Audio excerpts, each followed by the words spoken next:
everyone there. This is Dr. Pratima back with you. I'm the Faculty of Physics, Institute of Aeronautical Engineering, Hyderabad. Glad to meet you with the topic Applications of Lasers. This is the last topic of the first part of Module 3 in the subject Waves and Optics. I hope you have followed all the concepts whichever we have learned from the previous topics of Module 3 Part 1. What did we, if we recall, what did we learn? We have learned what exactly is laser, what are the different concepts of laser along with their characteristics, what makes the laser so specifically applicable to many concepts, many areas, whatever we see in our daily lives, as well as research and many other applications, a part of light.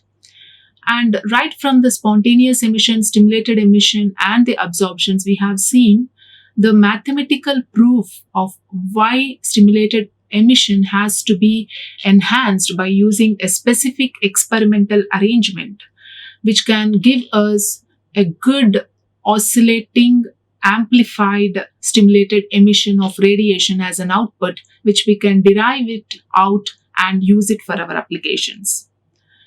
And we have also seen how to achieve the population inversion, how is it achieved, and what is the role played in each and every component of a laser setup.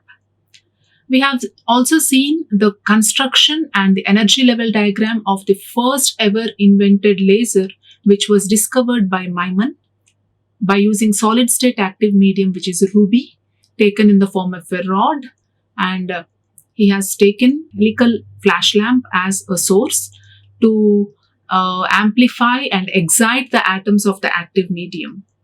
And we have seen the drawbacks of the ruby laser, where we couldn't arrive at a continuous wave-like output, but the output was just like pulses. So we could see that Ali Jawan was able to overcome this drawback and arrive at a continuous wave-like output by using gaseous medium, taking helium and neon as a mixture of the pressures of the millimeters of Hg, and they could enclose them in gas chamber and apply some potential difference, that is voltage, and use the electric discharge as a source to pump the helium atoms. And we could see how the diffusion phenomenon which arrives in gases was able to lead to the population inversion, which is the first thing you need to get laser out. And they were successful in getting the continuous wave-like output. We have still more other lasers like carbon dioxide laser and some other lasers, but in this curriculum, we stop with only ruby laser and helium neon laser. And in this video lecture, let us see some applications of laser which even involve carbon dioxide laser too. Basically, for you, it's enough if you write what are the applications of laser, but I just want you to travel along this video lecture to get an insight of how exactly each application works. I'll try my best to let you learn. Laser is used as a marker to mark the targets. And if they have to guide any ammunitions, they can even guide by using this laser trace. And to trace the missiles, the location they are being used. And any electro-optical countermeasures, like you use electrical signal and you use optical data, and you can measure any particular setup by using this electrical and optical parameters. And coming to the scientific and technical research, laser fingerprint detection and forensic science uses laser in identifying especially, you know very well that when crime happens, and they can focus the object to laser and they can trace whatever is happening through the optical setups. And in spectroscopy also, we are using that in research to identify the atomic transitions and take out the material's best property out of it. And laser ablation to see the mechanical properties of any surface, and scattering microscopy even again to see the spectroscopic studies. and the metrology. And in entertainment, as you know, we watch movies. This happens because of the data which is read on which is written on the CD, and you are able to read the data and you can watch it. And you are able to use laser printers. And when you shop, you see the shopkeeper, he's trying to scan and whatever item you have purchased and bill it at the billing counter, right? And the thermometers which we are using now, very nicely, without any touch, we are able to illuminate on our forehead, and we are able to see how much temperature is being read. And the laser pointers, as I have been showing on the screen, and the 3D holograms. Holography is nothing but a photography which is lens casted, and it is a three-dimensional photography, I can say. And this is much used even in along with your movies. It is also used in research to take a three-dimensional picture of the material you deposited. And the laser light shows, which you all enjoy very much, and the decoration I need not say you. And all of us know very well even how laser is very nicely used in a very safe and a very sophisticated and a comfortable, painless way in medicine and healthcare, like bloodless surgery and kidney stones. If the stones are very minute, without affecting the rest of the kidneys, we can just melt them down. And dermatology, and which is skin, and cosmetology, like cosmetology, and dentistry, like need not dig out the whole tooth, but you can just look into the cavity and you can heal the cavity. And the neurology is very important stream, which everyone was very much afraid to get a surgery out of it, but now you are able to concentrate on a very minute nano level of area by using laser, and you can come out of the problem. And tissue repairs are also a very challenging task for the people who are in medical field. Why? Because tissues are very sensitive, and you can just deal with the skin tissues or any biological tissues without disturbing the local region around it. So let's apart of all these things, it's enough for you in your curriculum and in your syllabus if you just mention these. But I just want you to know at least the things which we are seeing and using in our daily life, how they works. Come along with me. So in communications, see, whatever the if you scan across the previous slide, whatever the applications you have gone through, the major reason is monochromaticity. What is monochromaticity? It is a single wavelength. Every laser has its own wavelength, which doesn't allow the light to disperse, but let it to be highly directional. And the beam is very narrowly dispersed, and that allows the pulse shape to be maintained. That means you can have a control on the shape of the pulse, and thus you can enable it to travel very safe even for a longer distance. And this helped us to move from the copper wires to the optical fibers, which we are using today in many applications. And this we will be seeing in our next part of the third chapter.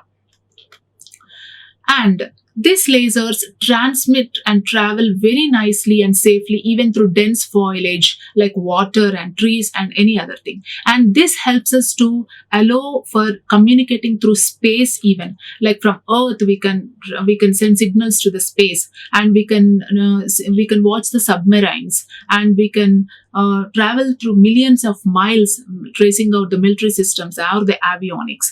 And this is because the high transmission and the safe transmission without any loss of signal from by using this laser. And all of these things mostly we are using with the optical fibers. Why is it? Because earlier radio waves were used for this. You know very well the radar, right? So radio waves were used for the communication, but when you compare the wavelength of the radio waves or the sound waves with the laser, the wavelength is very tightly packed. So this helps us to transmit more information within short time, that is per second you can transmit more information, and the signal will never distort, but it will be very strong. With this you can even encode and transmit the data from one end to the another end at very higher rates of tens to 100 times faster when compared to radio wave. So that's the reason why we are able to replace very effectively optical fibers with the telephone cables, and we are able to overcome the atmospheric effects or even the materialistic effects which affect the cable properties. And coming to the communication, even we are able to read the CDs and DVDs, watch them, and as I have told you, you are able to scan the barcodes in your libraries when you are taking the books, and you are able to, or any checkout lines, and you are able to use your internet, right? And you are able to enjoy your phones. Why? Because you are just tapping the signal at the fiber optic backbone. And barcode scanners. I just want you to know how a barcode scanner works. Though it is not there in your curriculum, I encourage all of you to learn how it works. Whenever you see something, uh, uh, you develop a thirst to know how it works because you are taking a professional course. Now, the supermarket, if you see, you see mostly the scanners they use, and these scanners use the helium neon laser, which we have seen in my last video lecture. And this, what does it do? How does it work? It uses a laser which you are seeing coming from this source, and it is being incident and onto this barcode which is having here. And before it hits the barcode, it is made to go through some optical setup inside the laser so that it aligns properly and comes out. And through there will be a rotating mirror, and it bounces off and it scans this barcode. And whatever the modulated beam is coming, reflecting from the barcode, is sent to a light detector here. This is a light detector, and this is fed to a computer. So, and this computer stores it. But there is something more which you have to understand. So, once this scanning head shines the LED or the laser code into the barcode reflects some light only from the barcode, whatever you are seeing. If you observe the barcode, you will not see completely white or completely black, but you can see some areas of white and some areas are black, and you can see even the widths being differing. So the white areas, as you know, they reflect more light, and the black areas reflect least. So what does that mean? The light will be modulated in a different way when it's being reflected. So as the scanner moves past the barcode, this cell generates a pattern of on and off pulses. So when it reflects the black area, the cell generates a pulse which is off. And once it is reflecting a white area, the cell generates an on pulses. So when you are scanning along a black and white pattern, it gives an on off or on off on, depending upon what the area's colors are. So thus, there is an electric circuit here, and this on-off pulses are being fed to this electric circuit which is attached to the scanner, and this on-off pulses are converted into binary digits. That is, as you know, it is zeros and ones, and these binary digits are given to the computer and then attached to the scanner, which detects this code as in the form of the binary digits, whatever is given on your book or on your item which you are purchasing in the shops or your library. So this is how a barcode scanner works. And if you see, you scan your books and you take printouts of whatever desired material you want. How does really that works? Let's see. So here, the laser is focused and scanned onto a drum-like thing which you are seeing on the screen. So before it is allowed to scan, it passes through a good optical setup, which has a variety of lenses and mirrors. But in the picture, you are only able to see a mirror, but there will also be some lenses. I always tell you, whenever you are using any optical setup, you can't just directly impose or illuminate it onto the material you want to study or the material you're targeting it, but you have to use a set of optical setups so that any hi-fi system till now in the technology which you are using, it has a couple of lenses only to make sure that the radiation will be illuminated in a proper controlled way. So that's why we are using here a set of mirror and a variety of lenses, and this is made to fall across a drum which is coated with selenium, and it is photoactive. So what happens next? So this drum, it produces a pattern which is having charge. Why? Why the pattern? It's because it depends on the print, whatever it is being scanning, and then it mirrors the material, and it gets ready to be printed. So what happens while printing is, this drum, it takes hold of the particles which are deposited onto the toner. So this is the toner, and this is the drum which I have been telling. So this toner has some particles which are there, and these particles gets transferred to this paper which is there, which is rolled under to the drum in the presence of heat, mild heat. So this is how the printing takes place. So if you see scanning, how is it scanned? So once the laser pulse comes and scans onto the surface or travels across the surface, it emits a pulse of light for every dot. How do you get the printout from an inkjet inkjetter? It's like inkjet printer out. It spills out tiny dots of ink for each and every trace of letter. So in the same way here, it emits just like there, how you are getting a tiny dot of ink, here you are getting a tiny pulse of light for every dot, that is for every part of letter. So when you are taking an image, so you can combine all these dots and the image will be revealed. And at some parts, when there is no image, you will not get any pulse out. So you will not get any image will be transferred out. So whenever there is an image, you will get a pulse out for each and every dot on that image. Whenever there is no image, suppose there is a word like say physics, and suppose someone written a mistake like this. Okay, so here for P, there will get for every dot there comes a reflection. So of a laser, so pulse will come like this and like this, and there's a gap here, so there will be a delay of the pulse, and there will be a quick pulse because there is a short gap and here, and it starts here and travels with the pulses coming out and pulses coming out, and then a short delay, and when coming here there will be a long delay of the emission of pulse. So thus the transferring of the pulses will help the laser to get a print out of whatever it has scanned. And if you are taking the CDs and the optical discs, like DVDs or any other things which you are using today to watch anything or to read your ebooks or anything, so how really is it working? For this, mostly we use semiconductor laser, which detects the binary data which is stored on a compact disc.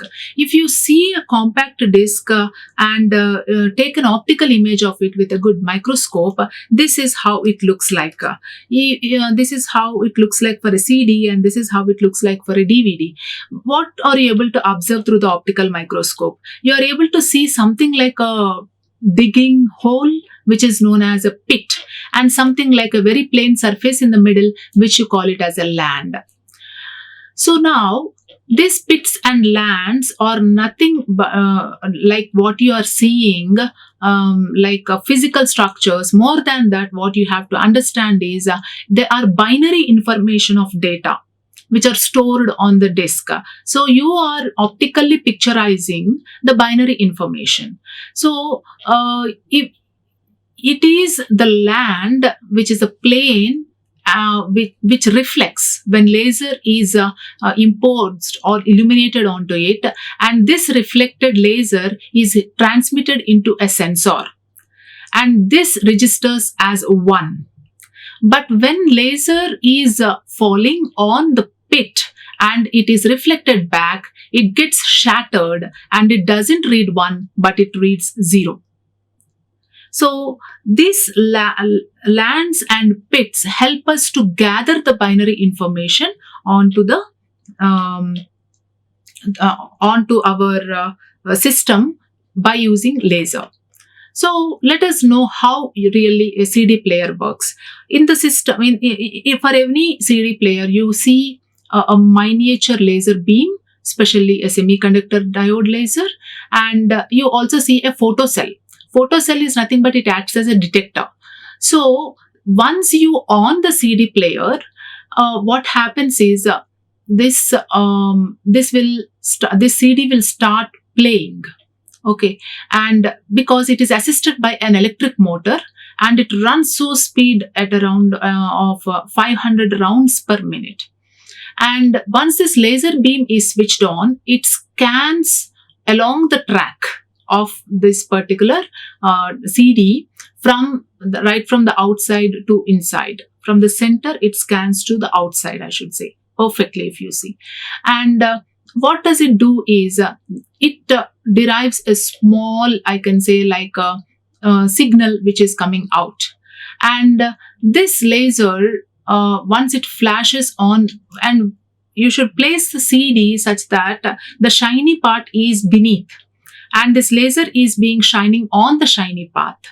Right? I hope you are able to understand. So this shiny path is the surface on which you have pits and lands. Okay, which are the on which the binary information is stored. So now you have to trace that information out. So this lands, whenever they are illuminated by this laser which is being falling here, they will be reflected back, and you will get 1, as I told you. And once it is reflecting on a pit, you will not get anything. So once the photo detector, once it understands that it is not getting any signal, it will understand that, oh, there is no data here. Okay, that's how it works, and it just gives 0. Once it gets a signal from a land, it gives as 1. So that's how the series of the binary information will come out as ones and zeros. And there will be another electronic circuit in this CD player, which is called as a digital to analog converter, which you people call it as in simple language as DAC. And this will decode these binary numbers and converts them into any form of whatever you like especially the electric currents, which you can again change it into, if you want, like a sound signal even. So this is how a CD player works. So I think you are able to enjoy enough how a simple laser is able to draw out the information which you cannot see, which is stored in the layers of the CD, which are of nanometer thick. If you see in meteorological surveys and ranging studies, you use helium, neon, and semiconductor lasers. And these have become very standard parts of their equipments. What do? Is they just send a laser pulse which fastly goes and to some corner which you want to study, they goes and the signal gets reflected back. And you just take the time of reflection and which it has taken to travel along that particular distance, and they can do the survey. And if you see in scientific research, laser spectroscopy plays a major role. Why? Because this is the study which has high precision, and this gives you the spectral line frequencies, and you can measure these spectral line frequencies and understand the fundamental significance of the basic atomic processes which are happening inside the material you have deposited. For example, Raman spectroscopy. You can see the vibrations and the bendings of the atoms in the molecules. What is the angle which is forming, and through that you can even try to understand what is the phase of the material even forming in that particular synthesis of whatever you have done. And thus you can analyze and you can come to a conclusion of whatever material you have prepared if it's new. And there is something even called as laser-induced breakdown spectroscopy, and where you can just cut a material and you can look into the materialistic properties and study the formation of that particular material into layers or patterns, and you can make your investigation through the material, and you can arrive at some results. And interferometrics, of course, are a part of this particular spectroscopic studies. And nonlinear optics phenomenon. If you want to study, if you are using any spectroscopic setup, and if you want to study if there is any nonlinearity in the optical setup, and if you want to impose that to any particular system in a theoretical way also, you can use these lasers as a checking part in experimentally, and you can convert that into theoretical physics and arrive at good results. And holography, as a three-dimensional, as I told you, three-dimensional photography is used very much in the scientific research. Suppose if I make a thin film which is coated on your lace packets, which you love very much, on your potato chips, inside the aluminum foil which keeps the chips very fresh for years, you can just see a layer which is coated, very much attached to your outer cover. But when you look into a good, highly precision microscopes, then you can understand that it is a three-dimensional layer, and you can even look into the atoms arrangement even along the cross section. So that's the magic of holography.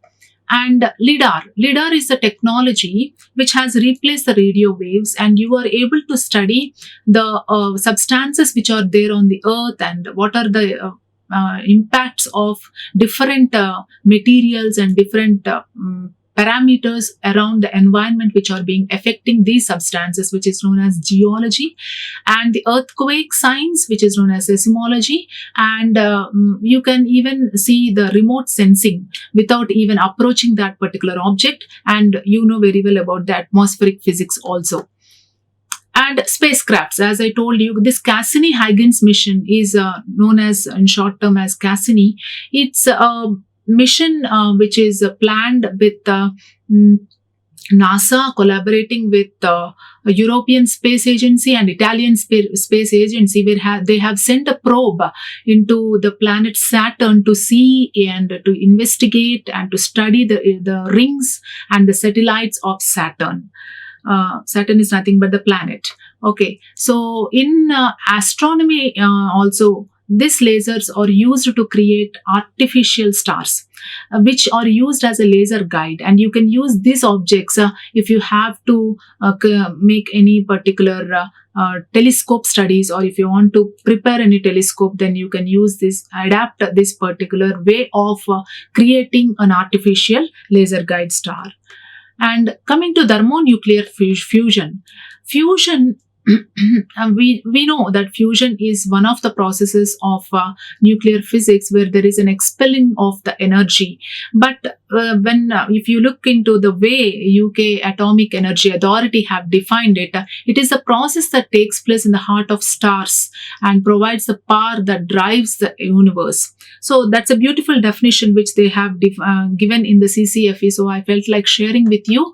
But as we know, what is a fusion? It's nothing but when two individual nucleus, when they combine and a beautiful material is coming out after expulsion of energy, we are able to do wonders out of this fusion.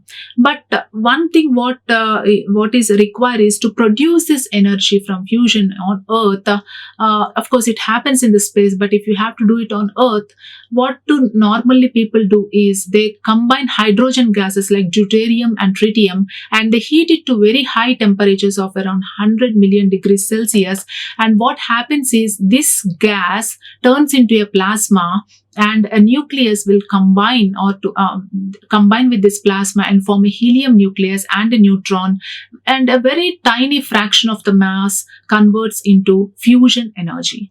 And these reactions happen millions of times for a second and provide a huge amount of energy, and you just invest a small amount of fuel for this huge millions of reactions to occur and give you this huge amount of energy. So You need not do all these high temperatures of which are ranging from hundreds of millions of degrees Celsius, but you just use a large amount of laser energy in a small volume of around 1 nanosecond duration, which can develop a temperature of 10 raised to the power of 17 degrees Celsius. Isn't it very easy and isn't it very innovative? So that's the magic of laser, where it is reducing the use, investing of energy and time. And when you see medical applications, as all of you know, and let's just revise it, we know the high precision surgeries, which gives you very fast and no touch and less painful than the ordinary surgeries, and they heal very quickly also, like when compared with the surgeries which are made by the normal scalpel. And when laser is used as a scalpel in some general surgeries like gynecology and urology and laparoscopy, and which doesn't cut the major area of your body, but just finishes the surgery with a fine area. And in cosmetic surgeries, like as you know, we are using it to repair the skin tissues and like hair removal, and even in the color enhancement, we are using cosmetic surgeries. Even to like heal a few skin diseases, also cosmetic surgeries are being used. And eye surgeries, as many of us know, we are able to clear the any eye defects, like eyesight, which we call it as refractive errors, or refractive errors, and we are able to heal the eye, or to repair the eye, I can say, and give sight to the eye by using these surgeries very fast and within very short time duration of surgery. And soft tissue surgery was very much demanding, and it's very easier now, and the dental procedures I have already told you in my first slide. And if you see the industrial applications, it has really made big wonders, because in industries we use large machines which are very robust, and sometimes they will have to be under in the manufacturing itself, they will have to weld big parts together, and they will have to cut apart a few parts. So if you look into the history around in 1967, welding and cutting capabilities were used by laser by in a project which was headed by Dr. Peter Holdcroft, where he used concentrated CO2 laser beam. That means of a very of a concise and a very limited and optimized quantities of CO2 laser. There is a paper of his. If you can look into the net, it will be very good. I'll try to provide a link even in the description box. So he could induce the oxygen gas into this CO2 laser beam, and he was able to invent the welding and cutting capabilities of laser. And one why it is used in even very right from your normal fine jewelry making to the aerospace, is because it is a very highly coherent beam of light, and you have to make a very tiny spot. You can just concentrate on a very tiny spot, and that area under which the laser beam is being illuminated, it will absorb the light and it becomes highly energetic. And this laser beam is very powerful, right? So the electrons in this area gets excited to a point where the material melts, not beyond that it will fracture, but it just melts, and thus the breaking of the bonds will happen, and thereafter the seams along which the bonds have break can be fused to a joint. So this really creates wonder, because this can melt the metal without any punching through it, which was not happening before using laser. If you can watch YouTube, you can see many good laser welding videos which are happening even in big robust machines, where they send an optical fiber through laser. In even when there are bends in the machine, it travels very nicely, and it can eject the laser out and do the cutting or the welding processes.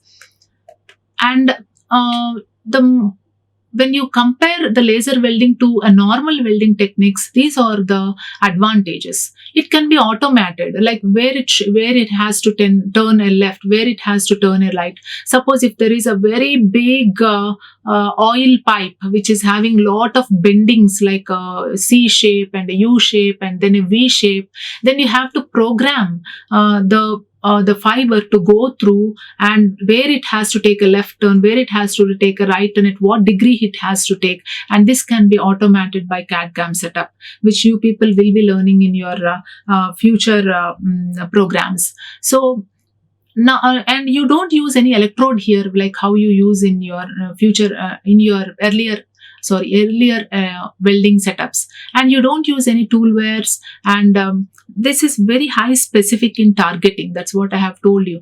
It will not affect the other localized regions, and thus you get a very high quality welds. And with all these things, I would like to thank you for listening patiently to my video.